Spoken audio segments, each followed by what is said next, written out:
Assalamualaikum warahmatullahi wabarakatuh. Salam sejahtera untuk kita semua. Kembali lagi di podcast Bawaslu Kota Pekalongan di edisi 21. Kali ini kita akan membahas tentang kinerja Bawaslu Kota Pekalongan pada tahun 2025. Sekaligus nanti di akhir acara kita akan bersama-sama melaunching video kinerja Bawaslu tahun 2025. Oke, yang sebelumnya yang saya hormati para pimpinan Bawaslu Kota Pekalongan ya.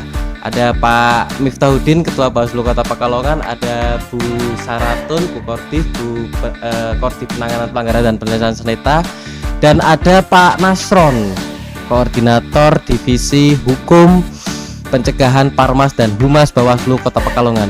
Ini jarang-jarang sahabat Bawaslu kita podcast sekalian bertiga, sekalian pimpinan Bawaslu Kota Pekalongan sekalian bertiga ini.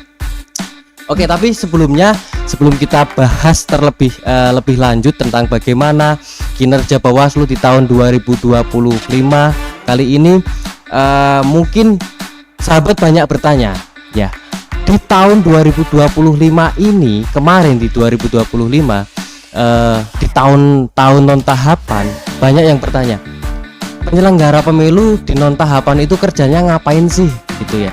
Ya, sebetulnya di tahun 2025 khususnya Bawaslu Kota Pekalongan, kami banyak melakukan kegiatan sahabat Bawaslu. Ada kegiatan pengawasan, ada kegiatan penguatan kelembagaan, ada kegiatan penguatan bersama stakeholder, ada kegiatan partisipasi masyarakat. Bahkan Bawaslu Kota Pekalongan di tahun 2025 menuai penghargaan sahabat Bawaslu. Apa saja penghargaan itu dan apa saja kinerja Bawaslu Kota Pekalongan di tahun 2025 kita akan bahas bersama. Yang pertama, kita akan bertanya kepada Pak Ketua Bawaslu Kota Pekalongan. Di Bawaslu Kota Pekalongan itu ada ketua sekaligus menjabat koordinator divisi SDM, Diklat, dan organisasi Bawaslu. Karena di Bawaslu Kota Pekalongan itu pimpinannya hanya 3. Ketika pimpinannya itu 5, ketua itu hanya menjabat ketua ya. Begitu ya Pak Ketua ya? Oke. Di sini Pak Ketua Bawaslu Kota Pekalongan itu menjabat sekalian divisi. Jadi ada tanggung jawab tambahan nih Pak Ketua nggih. Kira-kira seperti itu ya Pak Ketua ya? Oke. Di sini hadir Ketua Bawaslu Kota Pekalongan Pak Miftahudin. Sehat Pak Miftahudin? Alhamdulillah sehat. Menjelang besok mau puasa pertama ya Pak Miftahudin ya, sudah sempat apa istilah kalau Pekalongan itu megengan persiapan ya, menguatkan iman di bulan suci Ramadan. Siap, seperti itu. Oke, yang kedua ada Pak Nasron, Koordinator Divisi Hukum, Pencegahan dan Partisipasi Masyarakat, Humas Bawaslu Kota Pekalongan. Selamat siang, selamat datang Pak Nasron.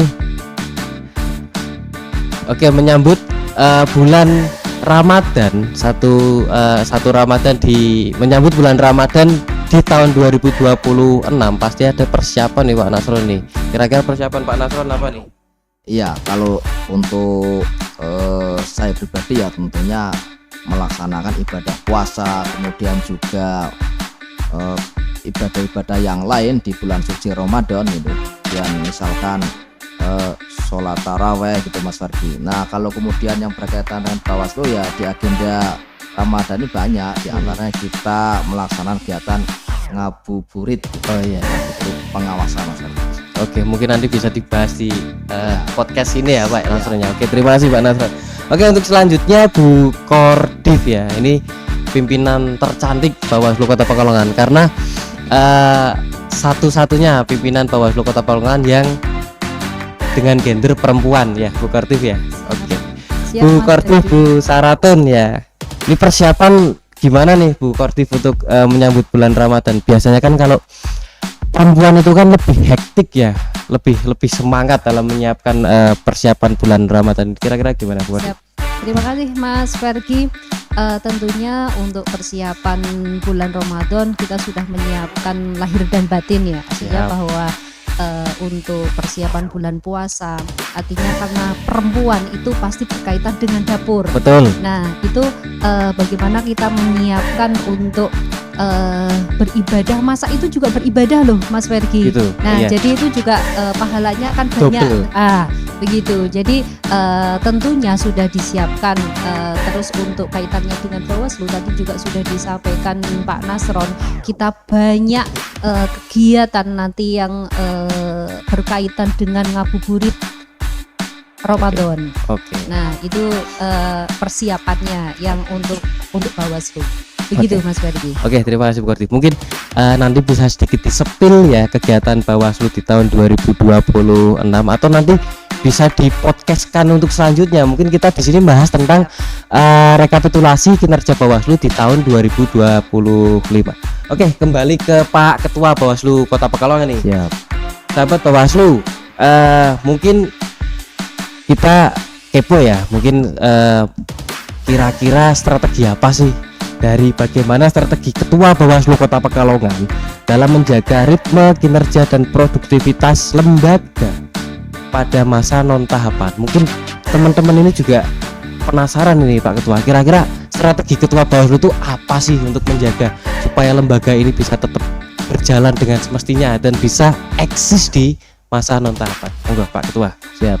Terima kasih Mas Fergi. Assalamualaikum warahmatullahi wabarakatuh. Waalaikumsalam. Yang kami hormati semua pimpinan Pak Nasron Busaraton dan host kita Mas Fergi dan sahabat Bawaslu dimanapun berada. Jadi Ketua Bawaslu ya khususnya di Bawaslu Kota Pekalongan itu mempunyai tanggung jawab yang besar. Jadi untuk menjadi ketua yang mempunyai tanggung jawab yang besar. Apa itu tanggung jawab yang besar? Bagaimana bisa mengkondisikan, mengkoordinasikan, mengevaluasi, memonitoring kelembagaan itu supaya tetap produktif. Apalagi tantangan pada pasca pemilu 2024 itu adalah tantangan non tahapan. Karena kalau saya amati di pemilu atau pilkada sebelumnya itu jedanya itu sedikit, bahkan tidak ada jeda ya. 2018 Pilgub, 2019 pemilu, 2020 Pilwalkot gitu ya. Jadi ini ada tantangan non tahapan ya kurang lebihnya 2 tahun setelah evaluasi pada pemilu 2024 maupun pilkada 2024. Nah, tantangan ini merupakan sebuah tantangan tersendiri bagi seorang ketua kelembagaan. Bagaimana bisa tetap produktif kelembagaan itu. Salah satunya yaitu mengkondisikan program-program kerja yang bisa kita lakukan di masa non tahapan, dan tentu saja di masa non tahapan ini program kerjanya banyak inovasi, banyak kreativitas karena di situ tidak terpacu pada tahapan pemilu maupun pilkada dan tidak teranggarkan. Ya, sehingga kita bisa produktif. Dan nanti kita bisa menyimak bersama video rekapitulasinya seperti apa. Makanya alhamdulillah ya di Kota Pekalongan bisa kita anggap produktif, banyak inovasi, banyak kerjaan ya di lingkungan Bawaslu Kota Pekalongan meskipun di non-tahapan tersebut. Oke, baik Pak Ketua. Mungkin bisa digarisbawahi sahabat Bawaslu, sebenarnya tanpa anggaran pun ya Pak Ketua ya, tanpa anggaran pun atau istilahnya minim budget atau non budgeter ya Pak ya, Bawaslu itu bisa tetap berkegiatan ya, tetap bisa eksis dan tetap bisa berkegiatan. Itu mungkin bisa menjawab salah satu pertanyaan, apa sih kerjaan Bawaslu ketika non tahapan itu ngapain. Mungkin kalau di tahapan itu kan Bawaslu jelas ya Pak ya, bisa mengawasi tahapan pemilu dari awal sampai akhir. Nah ini yang menjadi pertanyaan atau menjadi tantangan ini, Bawaslu itu di tahapan itu ngapain gitu. Mungkin bisa sedikit terjawab tadi dari Pak Ketua. Oke, mungkin lanjut Pak Ketua. Tadi mungkin sebagai ketua ya, ini sebagai Kordif Pak, Kordif SDM Pak. Kira-kira kegiatan di sebagai koordinator SDM, data dan informasi serta organisasi di Bawaslu Kota Pekalongan, kira-kira program kerja yang sudah terlaksana nih Pak ya, di tahun 2025 itu apa Pak? Ya, di samping menjadi ketua juga punya tanggung jawab di divisi SDMOD Datin ya. Kalau Salah di tadi. kepanjangannya sumber daya manusia, organisasi, pendidikan, Pendidikan, pelatihan dan data dan dating. informasi. Ya, jadi program kerja yang sudah terlaksana dari rancangannya di tahapan pada tahun 2025 itu saya bagi menjadi 2. Yang satu itu program kerja berkala, kemudian yang kedua program kerja prioritas atau program kerja yang momentum. Ya. Yang berkala ini sudah berjalan menjadi rutinitas. Salah satunya program berkala atau rutinitas unggulan kami yaitu peningkatan kapasitas internal. Oh gitu. Nah, kenapa perlu? Karena di masa non tahapan ini kita anggap kita untuk diberikan jeda, mengevaluasi dan mempersiapkan sumber daya manusia untuk menghadapi pemilu berikutnya. Oke. Ya, ibarat di pertanian itu ya ditanam Ditanam dipupuk dulu ya. dulu, Ya, dipupuk. ya, Disemai, semai, ya. dipanennya nanti pada saat pemilu. Pemilu. Jadi kita siap secara mental, secara fisik dan secara kualitas dari peningkatan sumber daya manusia itu. Nah, kita laksanakan itu secara rutin berkala setiap 1 minggu sekali di hari Senin jam 10 pagi. Temanya berbeda-beda, kadang terkait dengan memaksimalkan pelayanan, yang bagaimana cara yang terbaik penerimaan laporan dan sebagainya. Nah, kemarin baru di peningkatan kapasitas itu kita sisipkan pelatihan untuk bisa sumber daya manusianya meningkat dalam membelajarkan. Oke. Jadi pendidik nanti di bawah seluruh Gotos. Oke. Jadi antara lain itu, kemudian yang rutinitas lainnya ya banyak ada Jumat Sehat. Oh, Jumat Sehat gitu. Iya, kemudian penguatan kelembagaan eksternal yang kita koordinasi. Ada juga yang penguatan kelembagaan momentum sifatnya yang kita laksanakan pada bulan September dan November. Oke, ini yang sifatnya Yang momentum itu yang bersama dengan stakeholder atau mungkin Ya. dengan lembaga lainnya, Pak ya. Mungkin kalau penguatan kapasitas yang ranahnya internal mungkin bisa dilakukan sendiri ya, Pak ya, tanpa dengan stakeholder, mungkin bisa dengan non budgeter juga. Itu mungkin yang rutinan seperti itu ya, Pak Ketua ya. itu yang non budgeter ya gratisan tapi bisa Berdampaknya itu luar biasa gitu ya, Pak ya. Mungkin bisa disepil Pak sedikit Pak, kira-kira apa saja Pak itu program rutinan di Bawaslu itu, misalkan di dalam 1 minggu itu Bawaslu itu dalam program peningkatan kapasitas internal itu membahas apa saja Pak mungkin Pak? ya yang sudah berjalan itu membahas peningkatan kapasitas untuk SOP pelayanan yang bagaimana, kemudian SOP kearsipan, kemudian penerimaan laporan, kemudian peningkatan kapasitas ya. Oke. Nah, jadi rutinitas di divisi SDM itu yang hari Senin, kemudian untuk peningkatan kapasitas internal hari Rabu koordinasi bersama, hari Jumat jumpa berlian maupun Jumat Sehati, kemudian yang sifatnya rutinitas juga kita melakukan kegiatan penguatan kelembagaan eksternal yaitu koordinasi. Kita keliling ke stakeholder di Kota Pekalongan untuk koordinasi, untuk silaturahmi, untuk kemudian kita juga evaluasi kinerja. Evaluasi kinerja ini ada yang kita untuk meningkatkan evaluasi ASN, kemudian meningkatkan kualitas kinerja. Berarti segala macam kegiatan, istilah apa ya Pak ya, skill dan istilahnya kapasitas itu digali ya Pak ya, digali supaya nanti ketika Bawaslu Kota Pekalongan menghadapi pemilu di tahapan selanjutnya itu paling tidak jajaran-jajaran internal di lingkungan Bawaslu Kota Pekalongan itu sudah siap ya, sudah ready ya Pak ya. Oke. Itu dari segi SDM Mas Faris. Kemudian pendidikan dan pelatihannya juga ada yang rutin. Oke. Contoh pendidikan dan pelatihan, kita melakukan pelatihan terhadap internal Kota Pekalongan. Kemarin kan pelatihan public speaking. Kemudian ada yang berkala juga pelatihan kepada adik-adik Saka. Oh gitu. Kolaborasi dengan semua institusi supaya kita bisa mencetak kader-kader di Saka, ya, di Pramuka untuk menjadi pengawas partisipatif yang ada pada saat kalau yang datin dan target informasi itu kita melakukan berkala digitalisasi. Jadi arsip, semua arsip yang di Bawaslu Kota Pekalongan kita digitalisasi dan kita untuk menuju ke arah sentral. Jadi semua staf, semua pimpinan itu ketika mau mencari data apa itu nanti bisa mudah untuk mengetahui data tersebut. Ini kerjasama dengan arsip. Arsipan juga masuk di dalam divisi SDM juga.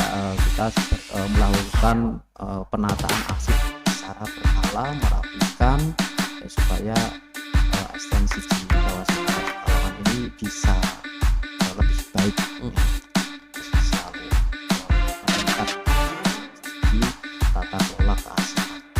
Kita sudah kerjasama dengan Arsip ya Pak ya, ya. Oke, sahabat Bawaslu. Itu baru dari divisinya Pak Ketua, belum dari divisi lain. Berarti dari divisinya Pak Ketua pun sudah terjawab ya. Berarti kinerja Bawaslu di tahun 2025 itu cukup banyak. Oke, terima kasih Pak Ketua. Sementara Pak Ketua cukup dulu. Nanti kita bahas di divisi selanjutnya, di divisi Pak Nasron nih, Pak Nasron. Oke, terima kasih Pak Ketua. Oke, di divisi Pak Nasron di fungsi pengawasan, fungsi pencegahan partisipasi masyarakat dan fungsi humas. Ada pertanyaan begini Pak Nasron. Ya, Mas Wahdi. Program kerja yang telah dilaksanakan pada divisi hukum, pencegahan, partisipasi masyarakat dan humas selama tahun 2025 itu apa saja Pak Nasron? Ya. Mungkin bisa dijelaskan Pak Nasron. Ya, terima kasih Mas Ferdi dan sahabat-sahabat Bawaslu dimanapun saudara berada yang kemudian pada hari ini menyaksikan podcast ini. Ya, memang bahwa untuk divisi hukum, kemudian pencegahan, partisipasi masyarakat dan humas ini karena ada beberapa bidang gitu ya. Di tahun 2025 ini kita banyak melakukan kegiatan ya untuk di bidang hukum, misalkan kajian-kajian terhadap peraturan yang kemudian baru terbit di tahun 2025. Kemudian kita juga mengikuti kajian-kajian atau diskusi berkaitan hukum yang dilakukan oleh Bawaslu RI maupun juga Bawaslu Provinsi Jawa Tengah.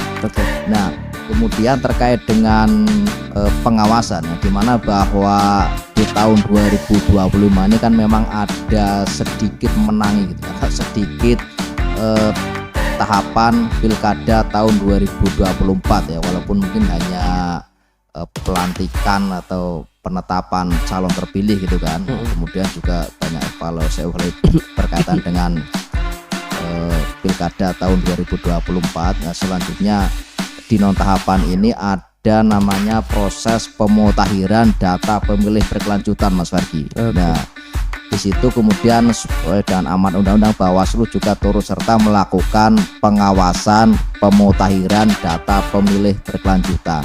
Apa sih pemutahiran data pemilih berkelanjutan? Ini adalah bagaimana kemudian Bawaslu itu KPU melakukan pemutahiran atau update data dengan pilkada terakhir atau pemilu terakhir ya. Kemudian melakukan update terhadap perubahan kependudukan yang berdampak terhadap perubahan data pemilih. Misalkan orang meninggal dunia kemudian harus dicoret dari daftar pemilih, kemudian orang yang baru memasuki usia 17 tahun harus ada di daftar pemilih gitu Mas Ardi. Nah, Bawaslu Kota Pekalongan melakukan pengawasan proses itu untuk memastikan bahwa orang-orang atau warga negara Indonesia khususnya masyarakat Kota Pekalongan yang sudah memiliki hak pilih agar terdata di data pemilih, kemudian yang sudah tidak memenuhi syarat agar terhapus di data pemilih. Kemudian aktivitas pencegahan juga banyak, kita banyak melakukan himbauan-himbauan kepada pihak terkait ya, terutama stakeholder utama KPU Kota Pekalongan ya terkait dengan pemutaran data pemilih. Juga kita melakukan koordinasi dengan berbagai pihak ya, terutama yang berkaitan dengan pemutaran data pemilih, misalkan Lapas Rutan, kemudian Kemenak, Dukcapil dan stakeholder yang lainnya gitu Mas Ferdi. Nah, itu bagian daripada upaya-upaya pencegahan di tahun 2025. Nah, adapun partisipasi masyarakat, kita juga melakukan banyak hal ya terkait dengan partisipasi masyarakat ya. Kita melakukan upaya-upaya agar partisipasi masyarakat itu meningkat dengan dengan konsistensi dan masifnya dengan berbagai pelaksanaan kegiatan. Ya, konsisten dan masif ini artinya apa? Bahwa Bawaslu Kota Pekalongan selalu melakukan kegiatan yang kemudian tidak hanya bersifat seremonial, tetapi menjangkau berbagai lapisan masyarakat ya, menjangkau secara luas dan berkelanjutan kan, juga berjenjang. Ini terus dirawat gitu Mas Ferdi. Oke. Nah, Oke. Ya. Oke, lanjut Pak. Ya, selain itu juga humas. Di humas ini bagaimana kemudian ini salah satu media menjembatani komunikasi dengan masyarakat. Ini juga penting. Artinya bahwa Bawaslu Kota Pekalongan selalu update, baik itu melalui media sosial, website maupun juga berbagai media-media yang lain untuk menyampaikan berbagai aktivitas Bawaslu Kota Pekalongan di tahun 2025, juga untuk meningkatkan partisipasi masyarakat, juga melakukan pendidikan politik dan lain sebagainya gitu Mas. Oke, baik Pak Rasman. Berarti selama tahun 2025 ini berarti Bawaslu Kota Pekalongan itu masih setidaknya ada kegiatan pengawasan ya Pak Rasron ya? Masih ada kegiatan pengawasan ya. Oke. Paling nggak di tahun 2025 itu ada kegiatan PDPB ya Pak ya, PDPB ya. Sama Coktas juga itu mungkin ya Pak Nasron ya, pengawasan Coktas ya. Ya, Coktas ini kan bagian daripada aktivitas pengawasan PPDB. Ada Coktas yang dilakukan oleh KPU, kemudian Bawaslu juga melakukan uji petik gitu. Nah, kemudian Bawaslu juga dalam pencegahan melakukan misalkan pembuatan posko aduan masyarakat gitu. Jadi selain kemudian koordinasi dengan stakeholder, himbauan kepada KPU, Bawaslu juga melakukan posko aduan masyarakat terkait dengan data pemilih. Oke. Ya mungkin tadi salah satu strategi yang Pak Ketua sebutkan tadi apa ya, mungkin ya bingung juga ya Pak Ketua ya, mungkin dari banyaknya kegiatan ini cara Bawaslu Kota Pekalongan itu membagi jadwal itu bagaimana Pak Ketua? Manajemennya dari Pak Ketua itu bagaimana untuk mengkoordinasikan? Mungkin bisa disepil Pak Ketua. Ya, jadi yang pertama dan utama di dalam mengkoordinasikan itu adalah komunikasi. Komunikasi yang efektif ini sangat perlu untuk bisa mengatur ritme kegiatan, baik itu kegiatan yang masuk di dalam tahapan seperti tadi Coktas, pengawasan PPDB, maupun kegiatan yang sifatnya inovasi dan kreatif dari ketiga pimpinan dari semua divisi. Ini kita bisa membagi, jadi tidak harus kegiatan itu dihadiri semua pimpinan, tidak. Jadi satu hari itu kita bisa sekaligus melakukan 3 kegiatan dalam waktu yang sama.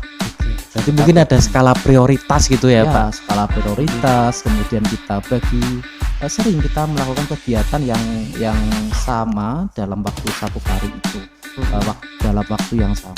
Kita bagi, ada yang pengawasan PPDB, ada yang Coktas, bahkan ada yang pada saat juga Bawaslu putus Oke. mengajar di sekolah. Juga yang koordinasi kayak kita kan mendapatkan penghargaan itu ya. Itu salah satunya kerja keras dari Bawaslu Kota Tua dan kita semua, karena banyaknya kita melakukan MU dalam segala masalah. Oke. Mungkin nanti bisa dibahas untuk selanjutnya ya Pak ya, untuk Alhamdulillah. Bawaslu penghargaan yang diperoleh oleh Bawaslu. Oke. Mungkin dari Pak Ketua, mungkin dari tugas-tugas divisi itu pun tidak hanya misalkan dari divisi Pak Nasron yang ngerjakan Pak Nasron, mungkin dari Bukortif juga bekerja di situ juga ya Pak ya. Mungkin di pencegahan mungkin Bukortif ikut melakukan kegiatan pencegahan juga misalkan di Bawaslu Ghost to School, mungkin seperti itu gitu ya Pak Ketua ya. Ya, kita itu kan kolektif kolegial Oke. ya. Divisi itu hanya fokus merancang, mengkonsep dan memonitoring PIC. Tapi pelaksanaannya kita bersama. Jadi tidak kemudian divisi SDM misalkan nih dalam peningkatan kapasitas maupun dalam pendidikan maupun pelatihan itu sendiri, itu tidak. Kita melaksanakan bareng-bareng dan kita sering kolaborasi.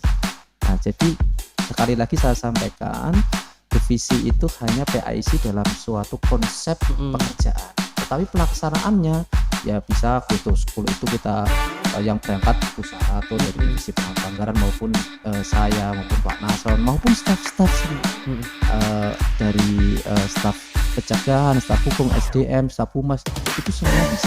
Jadi kolektif ini perlu untuk supaya meningkatkan kinerja di suatu lembaga itu Mas Ferdi. Jadi semua divisi itu hanya PIC yang mengkonsep, yang memonitoring. Tapi pelaksanaan Tetap semua bersama. divisi bersama gitu. Bahkan Oke. staf sampai staf pendukung pun ikut mendukung dari program divisi yang sudah kita. Oke, baik. Sehingga tiga orang, saya katakan bahasa Kalongan itu 3 orang PO ya. Kalau ngomong PO ya bisa maksimal. Kita kolektif. Oke. Baik, terima kasih Pak Ketua. Oke, mungkin selanjutnya di penanganan pelanggaran Bukortif ya. Selain itu kan tadi sudah di divisinya Pak Ketua, sudah divisinya Pak Nasron. Sekarang tinggal di divisinya Bukortif, ada divisi penanganan pelanggaran dan penyelesaian sengketa ya. Ini pasti banyak yang tanya Bukortif. Di masa non tahapan itu Bawaslu nangani pelanggaran apa, menangani sengketa apa? Kira-kira di non tahapan itu selama non tahapan di tahun 2025, tugas atau pekerjaan yang telah dilakukan dari divisi penanganan pelanggaran dan penyelesaian sengketa itu kira-kira apa Bu? Terima kasih Mas Fergi atas pertanyaannya. Betul, karena ini non tahapan ya, jadi tidak ada laporan maupun temuan hasil pengawasan baik itu penanganan pelanggaran maupun penyelesaian sengketa, betul. Tapi di non tahapan di tahun 2025 kita tidak serta-merta terus tidak ada kegiatan yang sifatnya yang sifatnya urgent kaitannya dengan tahapan terus kita tidak bekerja, tentunya tidak Mas Fergi gitu. Jadi di divisi penanganan pelanggaran dan penyelesaian sengketa itu di awal tahun di Januari 2025 itu kita sudah melaksanakan untuk penyusunan program kerja, baik itu tentang penanganan pelanggaran dan penyelesaian sengketa. Terus kita juga menyusun SOP tentang penerimaan laporan dugaan pelanggaran. Oke. Nah ini karena tentunya untuk laporan dugaan pelanggaran ini kan yang baru mengetahui itu kan di staf Betul, divisinya gitu. Nah ini tadi berkolaborasi dengan SDM itu ketika di penguatan kelembagaan itu kita menyusun SOP tentang pelaporan dugaan pelanggaran. Begitu Mas Ben. Oke, berarti sebelum dilakukannya tahapan ya, berarti persiapan ya bukan lebih ya, dalam rangka persiapan nanti ketika tahapan berlangsung, berarti aturan-aturan yang nantinya mungkin berlaku di tahapan itu disusun dulu ya Bu ya, lewat misalkan penyusunan SOP tentang penerimaan penanganan pelanggaran itu bagaimana, terus di penyelesaian sengketa pun itu ada SOP sendiri itu bagaimana. Mungkin seperti itu ya Bu. Selain itu ada lagi nggak Bu tugas kegiatan yang dilakukan Bu di divisi sengketa atau di penanganan pelanggaran itu apalagi Bu? Betul. Gini Mas Fergi, selain kita menyusun SOP, berarti kan kita untuk penguatan ya, penguatan kapasitas yang ada di internal Bawaslu Kota Pekalongan. Bagaimana kita nanti menghadapi di tahun 2029 itu sudah kita sudah siap, artinya siap untuk kita sudah mengetahui regulasinya, baik karena regulasi itu kan akan bersifat update terus gitu. Nah itu kita informasi tentang Perbawaslu, tentang update itu kan juga harus disampaikan kepada staf-staf lain selain staf baik itu PP maupun sengketa itu. Juga dalam divisi PP dan sengketa itu kita sudah melaksanakan podcast. Nah podcast juga kita saat itu di Ramadan 2025 ya, kita sudah bagaimana tentang demokrasi itu di tangan perempuan. Nah itu terus juga ada perempuan di parlemen. Nah itu juga kita mengundang narasumber di teman-teman kita, stakeholder kita yang ada di parlemen, khususnya yang perempuan. Jadi artinya walaupun non budgeter kita tetap bisa melaksanakan kegiatan-kegiatan yang sudah kita rencanakan. Podcast tentang internal sendiri, tentang bagaimana tentang refleksi penanganan pelanggaran di Pilkada 2024. Terus tentang bagaimana kita mengupas tuntas tentang tahapan pencalonan, apa itu syarat calon dan syarat pencalonan, gitu Mas Fergi. Berarti di non tahapan pun ternyata divisi PP dan biasanya orang nyebutnya singkatan aja ya Bu, ya PP ya sebenarnya artinya tuh PPPS gitu ya. PPPS, penanganan pelanggaran dan penyelesaian sengketa. Ternyata di non tahapan itu pun divisi penanganan pelanggaran dan penyelesaian sengketa itu masih bisa eksis ya Bu ya, masih bisa eksis. Ternyata tidak hanya pada masa tahapan saja, tetapi di non tahapan pun bisa. Betul. Oke, terima kasih Bu Kordi. Ya, juga gini Mas Fergi, kita di tahun 2024 di tahun 2005 itu kita sudah membuat video ILM tentang sikap lapor yang itu berkaitan dengan penanganan pelanggaran. Terus juga yang di sengketa itu kita membuatan video tentang PSPP. Nah, dengan judul Sang Pemutus. Gitu. Nah, nanti kita tunggu launching video tersebut setelah kita ada ini podcast yang keberapa Mas Fergi tadi? Podcast yang ke-21. Oke, 21. Kita nanti podcast selanjutnya kita juga akan membahas tentang launching video PSPP Sang Pemutus. Gitu. Oke. Next kita tunggu. Oke, kita tunggu bersama sahabat Bawaslu ya. Ternyata divisi penyelesaian sengketa pun itu masih bisa berkontribusi ketika pada masa non tahapan. Oke, terima kasih Bu Kordi. Satu lagi Mas Fergi, masih ada nih yang untuk sengketa nih. Untuk divisi penyelesaian sengketa itu kita di tahun 2025 sesuai dengan surat edaran dari Bawaslu RI nomor 4 tahun 2025 itu tentang pengawasan pemutahiran daftar partai politik. Nah, ini yang paling baru ini Mas Fergi, karena di tahun 2019 itu tidak ada mutarleh data parpol gitu. Nah, di tahun 2025 ini ada. Kita sudah melakukan pengawasan melalui sipolnya KPU, karena kita hanya viewer saja. Bawaslu itu sebagai viewer. Kita sudah pengawasan baik itu di semester 1 dan semester 2. gitu. Oke.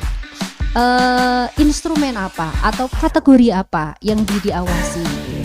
Itu kita mengawasi tentang kepengurusan, pemutakhiran data partai politik tentang kepengurusan, tentang keterwakilan perempuan 30% gitu Mas Ferdi. Nah ini saya yang concern nih yang di nomor 2 karena harus 30% perempuan. Ini kan sudah tidak memperhatikan lagi, kita sudah memperhitungkan nih 30% perempuan itu. Juga adanya keanggotaan, dan yang terakhir itu bagaimana kita pengawasan tentang mutarlih alamat maupun domisili. Karena mungkin partai-partai yang tidak ada di parlemen itu kan sekretariatnya itu kan ada yang sewa gitu. Nah ini kita dimutarlikan ini, apakah masihkah partai tersebut berdomisili di alamat tersebut. Begitu Mas Ferdi. Oke. Mungkin nanti untuk lebih lanjutnya atau lebih jelasnya kita nanti bisa bahas di podcast selanjutnya ya Bu Kortif ya, tentang pemutakhiran data partai politik. Iya. Oke, nanti mungkin bisa dibahas lagi. Oke, mungkin lanjut lagi ke Pak Nasron ya, Pak Kordif. Kira-kira Pak Nasron, strategi partisipasi masyarakat itu bagaimana Pak Nasron untuk meningkatkan partisipasi masyarakat agar nanti di pemilu dan pemilihan di tahapan selanjutnya itu bisa bagus Pak Nasron, atau yang di 2025 itu Bawaslu Kota Pekalongan bentuk partisipasi masyarakatnya apa saja Pak Nasron?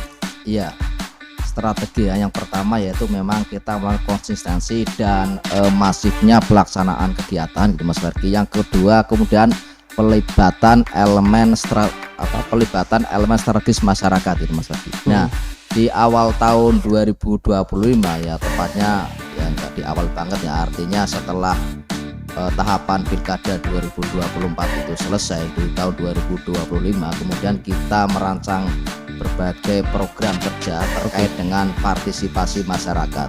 Di antaranya apa? Yaitu Gusto Kampus, Gusto School gitu kan, Gusto Pesantren, kemudian juga penguatan terhadap Saka Adiasta Pemilu gitu Mas Ferdi. Juga terkait dengan sambangi kampung pengawasan, kampung anti politik uang yang kemudian dulu pernah dideklarasikan di Kota Pekalongan gitu Mas Ferdi. Nah, harapannya apa? Dengan melakukan berbagai konsistensi Bawaslu Kota melakukan konsistensi dan masifnya berbagai kegiatan ini, yaitu tadi kita melakukan kegiatan yang wilayah luas, menjangkau wilayah yang luas, kemudian juga berjenjang dan berkelanjutan.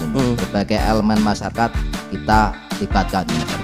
Nah, elemen apa saja yang kemudian kita libatkan sepanjang tahun 2025? Di antaranya adalah sivitas akademika gitu. Ya, di antaranya Universitas Pekalongan, kemudian juga Universitas Kiai Haji Abdur Wahid, Universitas Islam Negeri Kiai Haji Abdur Wahid, kemudian juga IWIMA, kemudian juga UMPP. Jadi kita menggandeng perguruan tinggi yang ada di Kota Pekalongan maupun sekitarnya. Kemudian selain itu juga stakeholder maupun juga pemerintah gitu Mas Ferdi. Kita juga kolaborasi ya dengan berbagai stakeholder ya, misalkan saja terutama KPU, kemudian pemerintah juga BKPSDM yang badan kepegawaian dari pemerintah lah. Kita untuk berkolaborasi turut serta melakukan partisipasi masyarakat ya terkait dengan netralitas ASN gitu misalkan. Kemudian juga kita pelibatan terkait dengan komunitas dan relawan gitu. Nah, ini misalkan ya relawan siber, kemudian komunitas alumni P2P gitu, pendidikan pengawas partisipatif, maupun juga alumni SKPP gitu, sekolah kader pengawas partisipatif gitu Mas Fergi. Kita gandeng dan juga kita libatkan dalam rangka meningkatkan partisipasi masyarakat. Kita terus melakukan penguatan komunitas ya, kelembagaan, juga pemberdayaan terhadap anggota-anggota komunitas tersebut Mas Fergi. Kemudian juga kita masuk ke komunitas pelajar, santri maupun juga pemilih pemula lainnya. Artinya apa? Bahwa di tahun 2025 kita ada 2 MOU dengan pondok pesantren, yaitu pondok pesantren Ribatul Muta'alimin dan juga pondok pesantren Al Mubarok. Dan kita juga melakukan banyak kerjasama dengan sekolah-sekolahan, sekolah SLTA yang ada di Kota Pekalongan, dan kita juga melakukan edukasi pendidikan politik maupun juga pengawas partisipatif terhadap siswa-siswi di SMA Negeri 4 Kota Pekalongan, SMA Negeri 1 Kota Pekalongan, dan sekolah-sekolah lainnya. Dan ini kita laksanakan secara masif gitu, tidak hanya kemudian kita lakukan seremonial mungkin searah gitu ya, datang kemudian komunikasi searah, tetapi benar-benar kita masuk ke kelas-kelas kemudian melakukan edukasi ya, melakukan pendidikan demokrasi dan juga pengawasan partisipatif. Selain itu juga kita melakukan kerjasama maupun juga istilahnya bergandengan tangan gitu ya. Artinya kita mengajak kemudian organisasi kepemudaan, organisasi masyarakat seperti NU, kemudian juga Fatayat gitu ya. Di tahun 2025 kita melakukan kerjasama dengan organisasi masyarakat Nahdlatul Ulama. Kemudian selain itu juga kita melibatkan dengan organisasi mahasiswa, terutama kelompok-kelompok Cipayung yang ada di Kota Pekalongan seperti GMNI, HMI, PMII, kemudian IMM dan organisasi mahasiswa yang lainnya yang ada di Kota Pekalongan. Juga dengan Insan Pers. Di tahun 2025 kita ada melakukan MOU atau kerjasama dengan PWI ya, dengan PWI ya. Kemudian selama Pilkada tahun 2024 yang kemudian tahapannya diantaranya masuk ke tahun 2025, kita juga banyak melakukan aktivitas-aktivitas pengawasan yang melibatkan Insan Pers, Mas Fargi. Oke. Berarti banyak kegiatan yang dilakukan dengan melibatkan masyarakat gitu ya Pak Nasron ya? Iya betul Mas Fargi. Oke, kembali lagi ke Pak Ketua ini, Pak Ketua. Kembali lagi ke Pak Ketua. Tadi sudah banyak disebutkan Pak Ketua, dari divisinya Pak Ketua sendiri, dari divisinya Pak Nasron, Pak Kordif HPPH ya. Ada dari kegiatan dari divisinya Bu Saraton, Bu Kordif PPPS ya, bukan di PPPS. Ya, kira-kira Pak, itu kan di tahun 2025 itu ternyata kegiatannya itu kan banyak ya Pak ya. Kira-kira tantangannya gimana Pak itu Pak? Tantangan yang terjadi itu bagaimana Pak? Apa susah pembagian tugasnya atau bagaimana, atau tentang anggaran atau tentang apa saja Pak? Kira-kira tantangannya dari Pak Ketua itu gimana Pak untuk di kelembagaan Bawaslu Kota Pekalongan sendiri? Ya, terima kasih Pak. Tantangannya justru ini, tantangannya justru pada kita ada beberapa rancangan yang kemudian belum terlaksana. Oh gitu. Karena terlalu banyak rancangan dari semua divisi dan tentu saja SDM kita juga terbatas. Jadi cuma justru itu. Jadi evaluasinya kita akan melaksanakan di 2026 ini dengan lebih maksimal lagi. Saya kira kita sudah melaksanakan banyak program kegiatan di Bawaslu Kota Pekalongan, malah justru di situ tantangan kita tidak bisa ada kegiatan-kegiatan yang kelewat, yang belum terlaksana saking padatnya gitu. Ya harapannya nanti di 2026 kita bisa lebih maksimal lagi.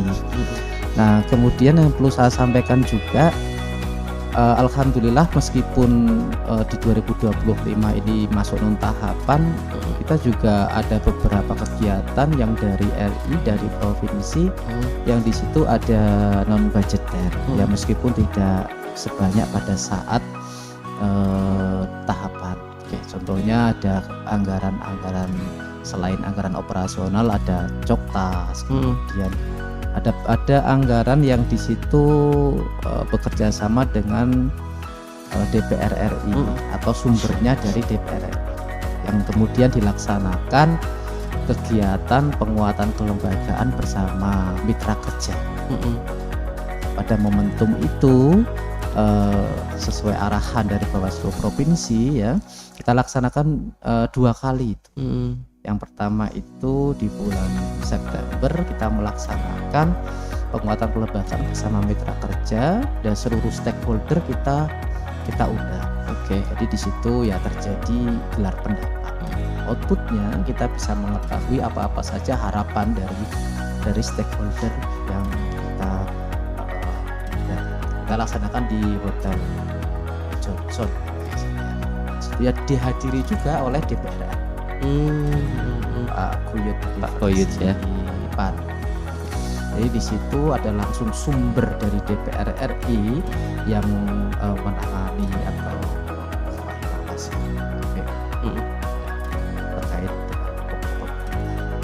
bisa berdiskusi. Kemudian yang kedua, penguatan kelembagaan yang kedua itu kita khususkan untuk stakeholder maupun ormas yang sudah bekerja sama dengan MUU maupun DPR.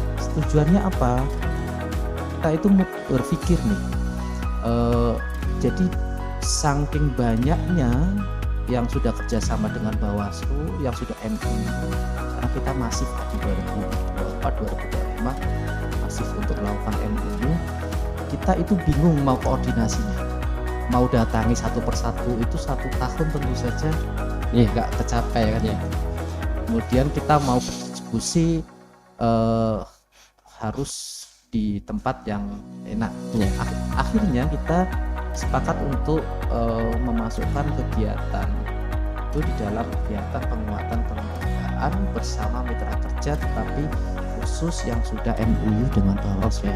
Itu kurang lebih 50 lembaga ya, 50 lembaga dari ormas, dari pendidikan macam-macam itu ya Pak ya, sekolahan, kampus, kemudian ya banyak dari pemerintahan.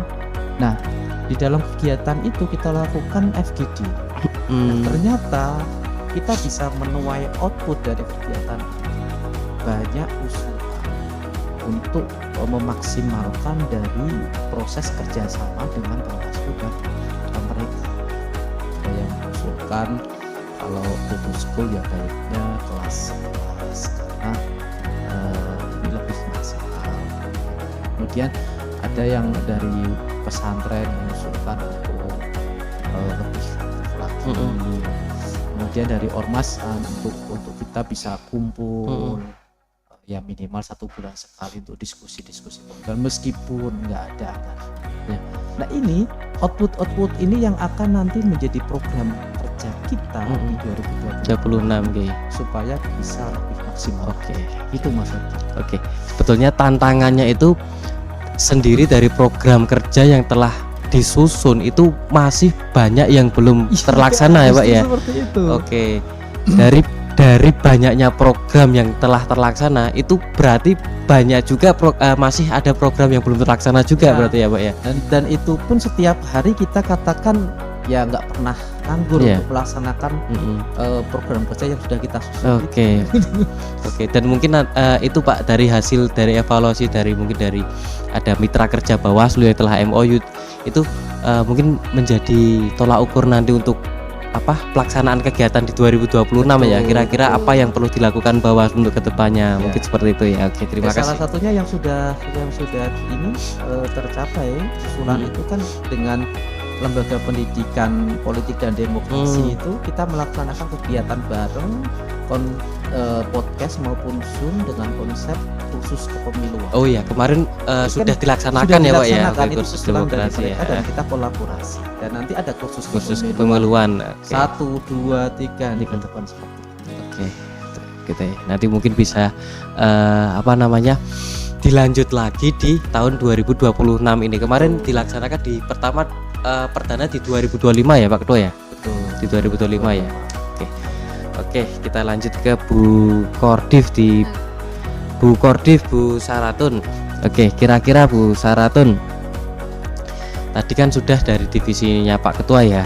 Kira-kira ada gebrakan lagi nggak Bu? Kira-kira di 2026 itu di divisi penanganan pelanggaran dan penyelesaian sengketa Bu. Kira-kira apa lagi nih kegiatannya itu? Kira-kira mungkin yang dikerjakan di 2026. Oke. Terima kasih Mas Fergi. Ini tahun 2026 kita sudah menyusun untuk program kerja di tahun 26, baik itu PP maupun sengketa itu. Jadi yang untuk PP itu nanti kita berkolaborasi dengan SDM kaitannya dengan penguatan kelembagaan untuk dan penguatan kapasitas dari staf Bawaslu. Itu kita akan mengundang narasumber dari Bawaslu Provinsi maupun Bawaslu RI dan juga sudah komunikasi dengan akademisi kaitannya dengan apa itu tentang bagaimana untuk legal drafting, terus tentang bagaimana kita nanti teknik klarifikasi gitu. Nah itu kita sudah komunikasi dengan polisian ya kaitannya dengan untuk yang teknik klarifikasi itu. Kita kan harus juga menyerap ilmu-ilmu dari mereka yang sudah berpraktek ya. langsung gitu. Begitu Mas Fergi gitu. Oke, terima kasih Bu Kordif. Oke, mungkin nanti di divisi PP dan penyelesaian sengketa di tahun 2026 itu lebih banyak di peningkatan kapasitas juga ya. Betul. Bu Kordif ya. Oke, sekarang lanjut ke Pak Nasron, Pak Kordif. Ya, Pak Nasron. Mohon maaf Pak. Iya Oke. Mas Fergi. Pak Nasron iki.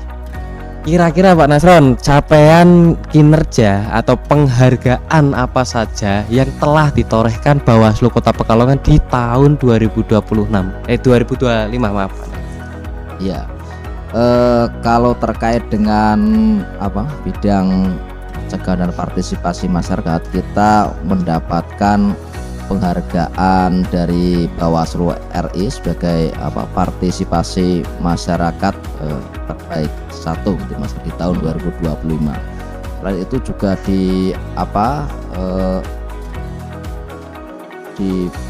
pusat Datin. informasi Datin ya keterbukaan informasi publik juga mendapatkan penghargaan. Nanti mungkin itu dari Pak Ketua yang bidangnya Pak Ketua yang kemudian menjelaskan lebih detail terkait itu. Kira-kira gambarannya di tahun 2025 itu gitu Mas Fergi. Oke. Kira-kira Pak apa ya Pak ya? Tips-tipsnya apa Pak? Kok salah satu juara satu ya Pak ya? Juara satu ya peningkatan partisipasi masyarakat ya. Mungkin apa yang telah dilakukan Bawaslu Kota Pekalongan, Pak?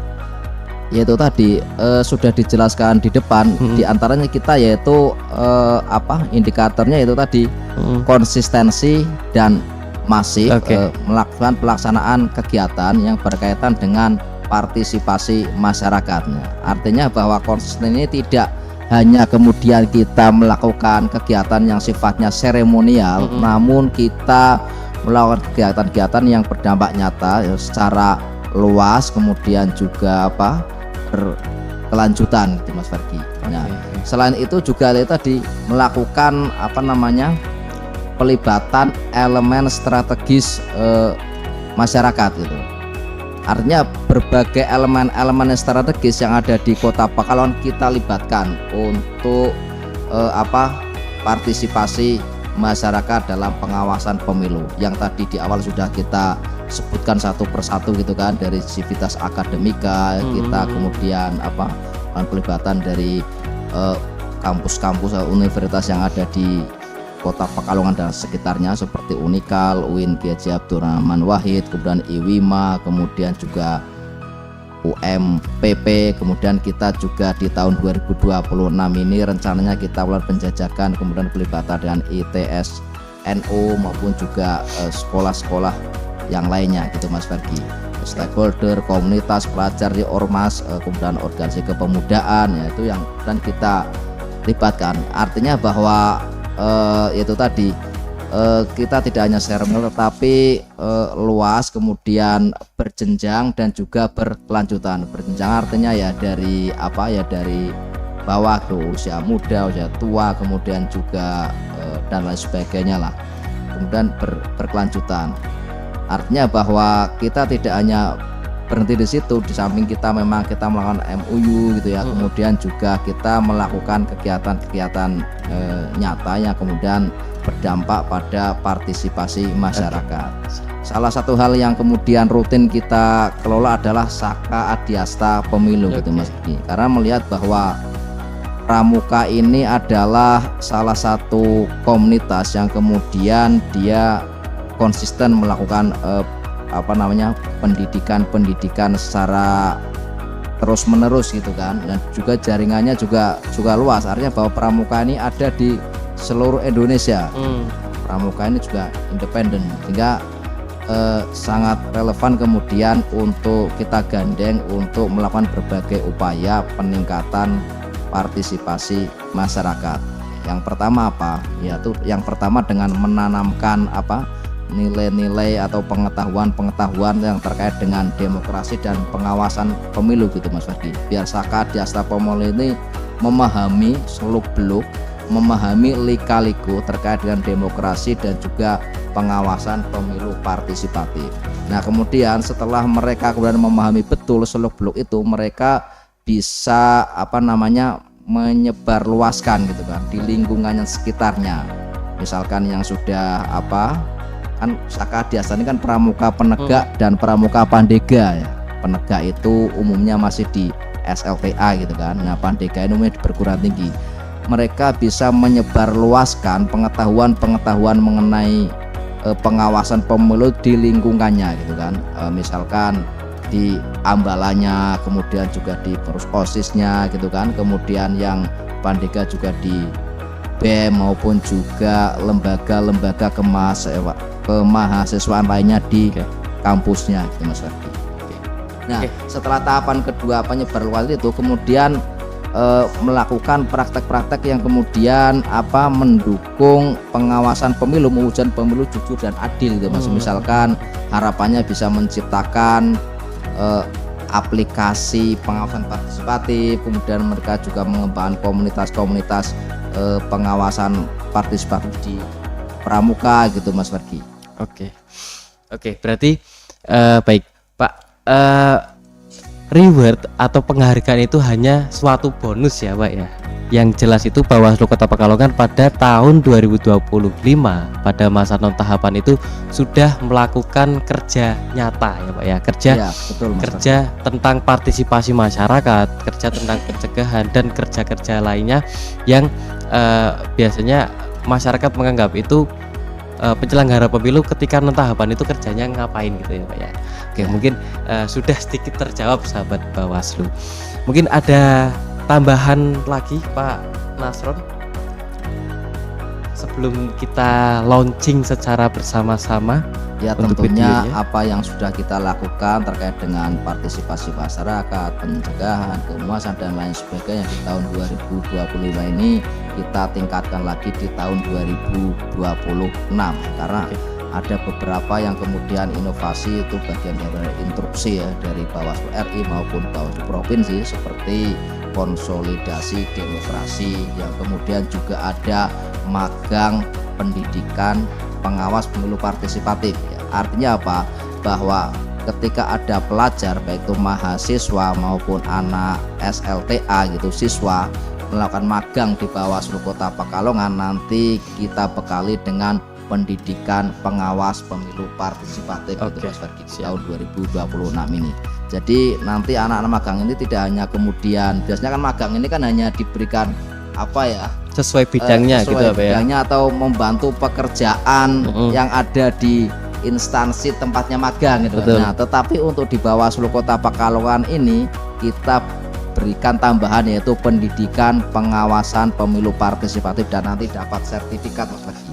Nah, jadi silahkan bagi sahabat-sahabat Bawaslu ya, pengelola lembaga pendidikan baik itu perguruan tinggi maupun juga lembaga sekolah SLTA yang kemudian ada program magangnya gitu, apabila kemudian berminat magang di Bawaslu Kota Pekalongan, nanti di samping kemudian magang mengetahui seluk-beluk lika-liku belajar bekerja gitu di instansi yang dituju, tapi di Bawaslu Kota Pekalongan juga bisa melakukan pendidikan pengawasan pemilu partisipatif itu Mas Ferdi, dan dapat sertifikat.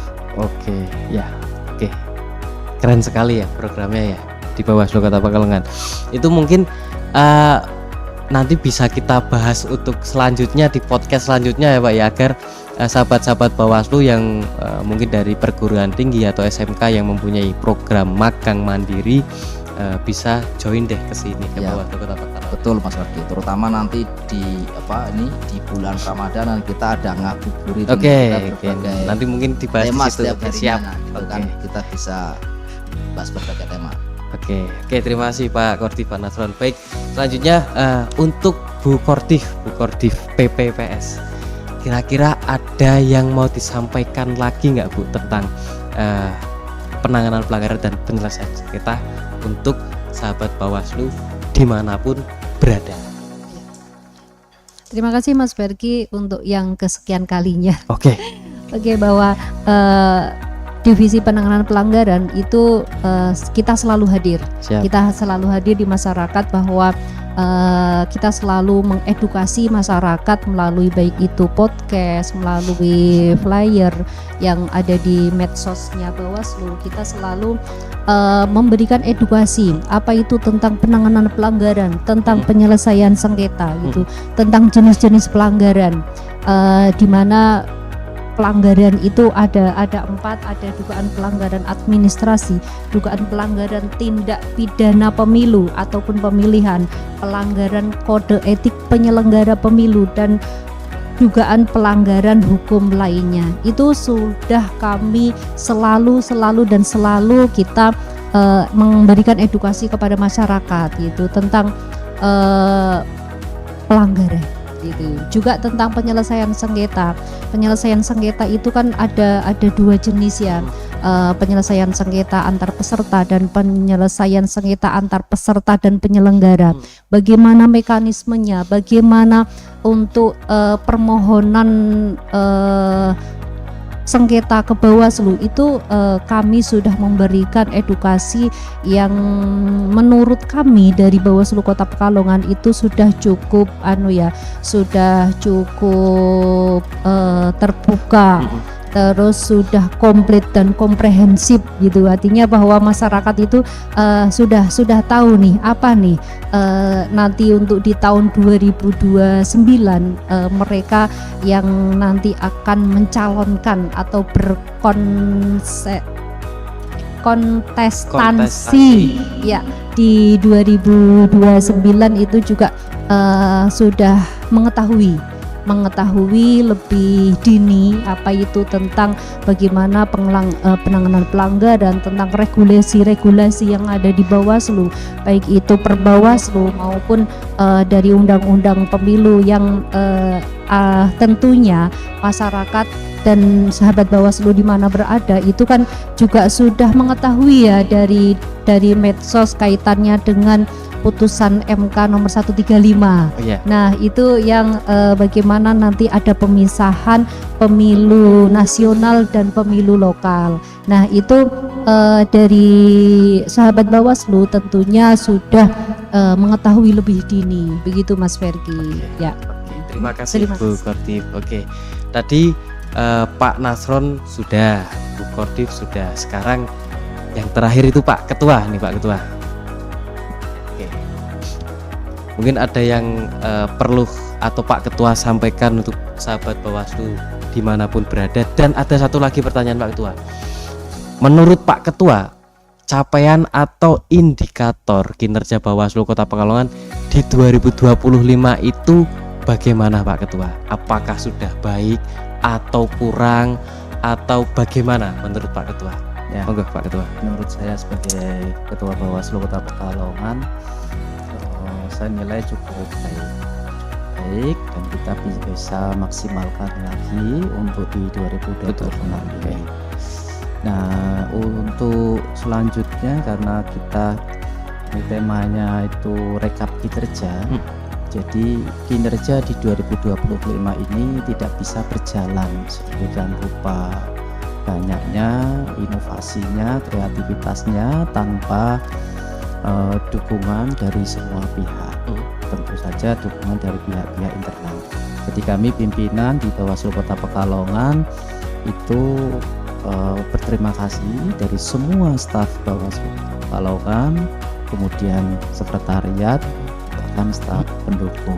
Semuanya ikut andil di dalam proses daripada kinerja di Bawaslu Kota Pekalongan yang nanti akan juga di launching videonya. Sahabat-sahabat Bawaslu bisa menyaksikan ya bagaimana proses kinerja Bawaslu Kota Pekalongan di 2025 ini. Semoga di 2026 ini saya katakan tadi cukup baik karena kita akan selalu memperbaiki, menjadi evaluasi, memperbaiki dan semakin baik di tahun-tahun berikutnya. Begitu Mas. Mungkin nanti kinerja Bawaslu itu bisa dilihat di mana Pak Ketua? Secara lengkapnya bisa dilihat di mana Pak Ketua? Ya, kalau harian bisa dipantau di media sosial Bawaslu Kota Pekalongan. Bisa itu di website, Facebook, IG maupun TikTok. Harian kita selalu post apa saja kegiatan di Bawaslu Kota Pekalongan. Kemudian kalau berbentuk-bentuk video itu kita upload di YouTube Bawaslu Kota Pekalongan. Dan ini nanti setelah kita launching, karena launching ini kan nanti ada trailernya ya. Yeah. Nah, selengkapnya video secara lengkap itu bisa dilihat di channel YouTube Bawaslu Kota Pekalongan. Oke, terima kasih Pak Ketua. Mungkin sudah tidak ada lagi yang disampaikan untuk sahabat Bawaslu. Mungkin untuk kegiatan podcast hari ini mungkin kami cukupkan. Oke, untuk sahabat Bawaslu dimanapun berada, untuk acara selanjutnya ketika sudah selesai kita podcast, kita akan bersama-sama melaunching video rekapitulasi kinerja Bawaslu pada tahun 2025. Oke, saya mulai dahulu. 1